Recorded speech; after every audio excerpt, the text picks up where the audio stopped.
एका मोठ्या सुंदर तळ्यात बाबा बेडूक आणि त्यांचा छोटा मुलगा छोटू बेडूक राहत होते. छोटू खूप गोड, गोलमटोल आणि खूपच खोडकर होता. तो दिवसभर टपाक टपाक उड्या मारत सगळ्यांना हसवत असे. कधी तो कमळाच्या पानावर भसरायचा, कधी पाण्यात छपाक असा आवाज करत उडी मारायचा. बाबा त्याच्याकडे पाहून हसायचे. पण छोटूची एक वाईट सवय होती. तो बाबांचे अजिबात ऐकत नसे. बाबा म्हणायचे, छोटू दूर जाऊ नको. पण छोटू म्हणायचा, अरे बाबा, मी तर सुपर बेडूक आहे. एके दिवशी सकाळी बाबा म्हणाले, चल आज जंगलाच्या कडेला फिरायला जाऊया. छोटू आनंदाने 2 मोठ्या उड्या मारून तयार झाला. दोघेही गाणी म्हणत पुढे निघाले. रस्त्यात रंगीबेरंगी फुले डोलत होती. फुलपाखरे हवेत नाचत होती. पक्षी गोड गाणी गात होते. छोटू खूप खुश झाला. तेवढ्यात त्याला एक चमकदार निळे फुलपाखरू दिसले. तो ओरडला, अरे वा, थांब थांब, मी आलो. आणि तो फुलपाखराच्या मागे धावत सुटला. बाबा मागून ओरडले, छोटू थांब, एकटा जाऊ नको. पण छोटूने काहीच ऐकले नाही. फुलपाखरू झुडपाजवळ जाऊन बसले. छोटू हळूच त्याच्या जवळ गेला. इतक्यात म्याऊस, एक मोठी मांजर झुडपातून बाहेर आली.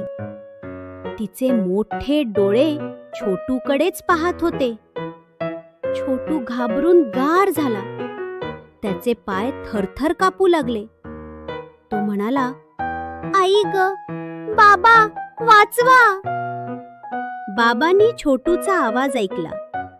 ते विजेसारखे धावत आले. त्यांनी मोठ्याने डर्राव डर्राव असा आवाज केला. मांजर दचकली. ती शेपूट खाली करून पळून गेली. छोटू धावत जाऊन बाबांना मिठी मारली. तो रडत म्हणाला, बाबा, माझी चूक झाली. मी तुमचं ऐकलं नाही. बाबा हसून म्हणाले, बाळा, मोठे तुला घाबरवण्यासाठी नाही, तर सुरक्षित ठेवण्यासाठी सांगतात. हट्ट केलास तर अडचण येते. मोठ्यांचं ऐकलंस तर संकट दूर पळतं.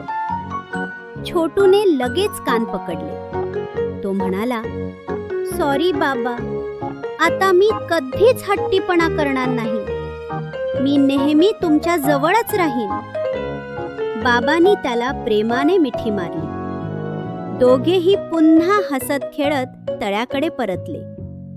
रस्त्यात छोटू म्हणाला, आजपासून मी सुपर बेडूक नाही, मी शहाणा बेडूक आहे. हे ऐकून बाबा मोठ्याने हसू लागले. दोघेही आनंदाने घरी परतले. त्या दिवसापासून छोटू नेहमी मोठ्यांचे ऐकू लागला आणि सगळे त्याचे कौतुक करू लागले. मुलांनो, या गोष्टीतून आपल्याला काय शिकायला मिळालं? हट्टीपणा न करता मोठ्यांचे ऐकले तर आपण नेहमी सुरक्षित राहतो. मुलांनो, तुम्हाला ही मजेदार गोष्ट आवडली का? आवडली असेल तर लाईक करा, शेअर करा आणि आपल्या चॅनलला सबस्क्राईब करायला विसरू नका. पुन्हा भेटूया अशाच भन्नाट गोष्टींसोबत. Bye bye.